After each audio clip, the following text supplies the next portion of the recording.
Despite the effort of government to crack down on criminal syndicates of fake and counterfeit drugs, the recent alarm raised by the National Agency for Food and Drug Administration and Control, NAFDAC, over anti-malaria drug Picatem, Artemether 180 mg, and lumefantrine 1080 mg in circulation is a testament that the fight against falsified medicines and counterfeit drugs is far from being over in Nigeria. The question we are asking this morning is, what can be done differently to reduce this menace to the barest minimum? Or better still, why is that the sale of fake drugs have remained a booming business in Nigeria without definite solution? And this morning we have Dr. Abubakar Jimoh, retired Director of Public Affairs, NAFDAC, and he is currently a part-time senior lecturer, Faculty of Communication and Media Studies, University of Abuja. Good morning to you, sir, and thanks for joining us. Good morning. Thank you for having me. Okay. Research has shown that 15% of drugs globally are fake, while in Africa, fake drugs exceed 50%. In Nigeria, about 70% of drugs were said to be fake, or were said to be faked. With these statistics, sir, why is this business of fake drugs thriving in Nigeria? Is it as a result of weak regulations, or what really is the problem? Yeah, thank you very much. Let me first and foremost start with the statistics. I think the statistics we have always banded around 70% is not too good for us because this particular statistics is what we continue to hear for the past 25 years. It is not good for us. I must confess that it is not right because NAFDAC has tried a lot, dedicated its own life, efforts, and also other agencies of government working in concert to reduce the phenomenon of counterfeit drugs. So first and foremost, that statistics is not right. Because the baseline study. Are you saying the statistic is wrong? Yeah, it's wrong. It's wrong because we did a WHO study by NAFDAC in 2005. Another one, a limited version, was repeated in 2012. You see our porous borders. As at the last count, we have over 1,400 informal routes, border posts, where all sorts of things, including counterfeit and substandard medicine and other regulated products come into the country. 1,400 a month. The fewer ones, which is just around maybe 100, being manned at the border posts by the Nigerian Customs Service, Immigration, other law enforcement agencies, and also where you have NAFDAC, standard, and some are NDLA. There are very few in the neighborhood of 100. So you can see where our problem is coming in. That is why literally Nigeria has become like a dumping ground of all sorts of things. And also some of them, because it used to be in the past that some usually also come through the port. But the ports have been tightened over the years. They've tightened the noose around the port with very stringent regulation, and also NAFDAC working in concert with Nigerian Customs Service and other agencies at the federal port. It has become a very difficult area for where influx of counterfeit medicine can come in. So when you remove the illegal routes coming in, then also we have a kind of connivance with some unscrupulous elements in Nigeria who go outside the country. At the first point is usually China and India. But NAFDAC has over the years has engaged those countries, try to see working a constructive engagement even with the embassies and even going to the domain, and also putting some other stringent regulatory measures. Having foreign inspection where some foreign analysts have been accredited over there in China and India, such that if you are importing drugs, first and foremost, it's isolated. It's not treated like any other articles of trade that can just package and send to the port and start shipping. No, it has to be vetted. A certificate has to be given to you by the NAFDAC accredited public analyst, laboratory analyst in China and India. After that certification, then that is when you are able to. It has been certified before you start shipping them into the country. When they arrive, NAFDAC obviously will also do its own confirmatory test by taking samples to the lab. So this kind of multi-layered kind of a strategy, anti-counterfeiting measures have been put in place. And NAFDAC over the years also engaged the embassies right here. Because this country themselves, China and India, they know the amount of money they are making. Because so the ambassadors over the years have literally become friends of NAFDAC, working together because they do not like what is happening. And they're criminalizing their country. And they also, at a point, there was some years ago, the Indian High Commissioner put up a kind of reward system whereby anybody that gives intelligence information leading to the arrest of a counterfeiter from India will earn $10,000. And I think that is still in force. So that intelligence information is very crucial towards arresting the culprits. So it's not only weak regulation. Then again, I also tend to agree with you to some extent in terms of the law. The laws, as we have it currently constituted, is very weak, very permissive. At the highest level, what you can give to somebody is 500,000 naira. Somebody who brings in a counterfeit medicine worth over 100 million, 500 million, and the penalty is like a slap on the wrist. So to that extent, over the years, NAFDAC has made a successful management of NAFDAC up to the present level. You asked recently the current DG, Professor Misola, they asking for the NAFDAC because she was totally moved by the growth of as for death penalty. This has also been pushed by her predecessor under Dr. Paul Ohi, even under Professor Dorak of blessed memory.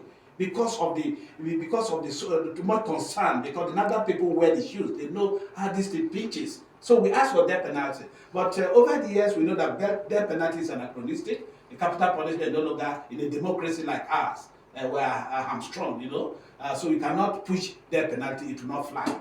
But so what has been asked for in the past, the bill for amendment was submitted to the National Assembly was to ask for life imprisonment. Life imprisonment.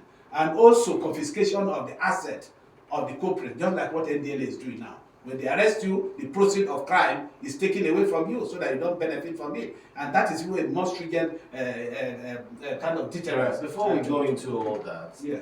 One of the reasons for having more fake and substandard drugs displayed on the shelves and at the counter of many pharmaceutical stores are attributed to unregulated open drug markets, lack of counterfeit detection technology, and so on. In your view, how can this be addressed, especially technology? Yeah, the issue, let me start with the open drug market. It's like when I was employed as a young officer in 1994, when we started NAFDAC, because don't forget NAFDAC was carved out of the Federal Ministry of Health. We made this problem, although it can become a cliche, a rhetorical issue, that every day open drug market, dismantling of open drug market. But government has shown will over the years from successful government determination. But there are strictures, there are challenges and problems that are pinning down the drug, the open drug market continue to stare us in the face. It is very horrific and it is shameful. It's only in Nigeria and I don't know of any other African country where openly drugs are just sold like any other article of trade, like a commodity, article of trade. So over the government over the years have made effort, but there are something structured just as much as the federal government is making effort. Don't forget that we also have the state governments where these markets are located. I recall during the late Professor Dorak, where Onitsha market was shut down for 6 months. Shut down for 6 months in a commando action. As usual, the state government rose up because they generate revenue from that big market. It's the largest market in West Africa, that drug market. You need to be there to visit that market. And the market in too is also linked up with other markets joining it together. When you shut down the drug market, there's a ripple down effect on other markets that are joining to the ancillary to that market. So people start begging. The livelihood of people are threatened, those who are not even drug dealers. And there are also some clean elements in the market. So in an attempt to, it's a kind of a ding-dong battle. Very difficult. There are some criminal elements inside there, but there are some good people who are selling drugs there. So revenue is involved. Even recently, that effort of Professor Dorak really was replicated presently by the President Professor Mojisola with a commando action. NAFDAC went in there to the market in Onitsha, Idumota, and area market, and the same commando action after the closure, the same pressure again came up again. And you remember that Professor Mojisola they even called for rescue, that her life was threatened. So the same thing Professor Rakule witnessed it, Dr. Paul he witnessed it, even the first DG NAFDAC witnessed it. Even I myself seated, I was nearly killed by drug capital in Onitsha. I nearly escaped 3 times. My eyes were blinded. And so that's how you become, a lot of money is involved. A lot of money is involved. And people don't even understand. It's not only the people on the front that carrying guns. The media, one a particular drug counterfeiter, they call him Akoma, one Marcelina, over 150 high-rising buildings in Onitsha alone. Yeah, the process over the years has been going on. And this old man came and said we had arraigned him in the Enugu High Court. And he wanted a compromise. He thought we were from NT anyway, because I had my crew. And they came and started begging that I should compromise the case. No more media, that people, his image is being threatened, is being destroyed all over Nigeria with this publicity I'm giving. And I continued, I said, sorry sir, I can't help you. Because for me, as a young officer, that was giving me great delight, that I'm shaming, public shaming. It's one of the deterrent, to shame the counterfeiters. And I was enjoying it. And they asked me to stop. I said, no, that we should bargain. I said, no. And he used a death threat. It was death. And death threat can be physical, it can be spiritual. And I remember that time my cameraman was jittery, so that what are we going to do? Because he gave us 7 days that we are dead, 7 days. I had to go to the judge to ask the judge. I told our lawyer, what are you waiting for? This guy is issuing a threat. So the judge had to issue a kind of injunction that if anything happens to these young 2 people, you'll be responsible for that. Henceforth, even if it is headache, that was what was done. But again, the case was messed up and eventually, so it didn't. That was also another one. Was a Chinese firm in 1994 that brought 28 lorry loads of counterfeit medicine. I brought the intelligence when I just started as a young public relations officer. That one, it was a battle. At a point, the case was turning against us in the law court. Are you saying we cannot bring this one in? So we a lot over the years, effort has been made. Government is very committed, especially with the Renew Hope agenda of Mr. President and also the current Minister of Health. The DG is zealously committed, the current DG. And over there, so the NAFDAC is working assiduously towards galvanizing all agents, even the Pharmacy Council has been dragged into it, and also the major stakeholders. The government now are building the whole drug centers so that the market can fizzle out.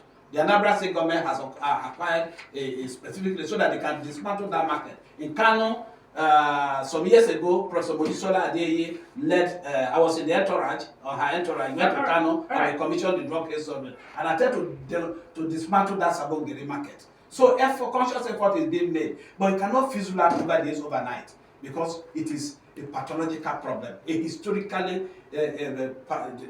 intricate problem that has been deep-seated over the years. Right, so to just uproot it is yeah. All right, Doc, in case you're just tuning in, you're listening to Walk the Talk on Capital FM 92.9 this morning, and we are looking at combating fake drugs in circulation as NAFDAC raises alarm.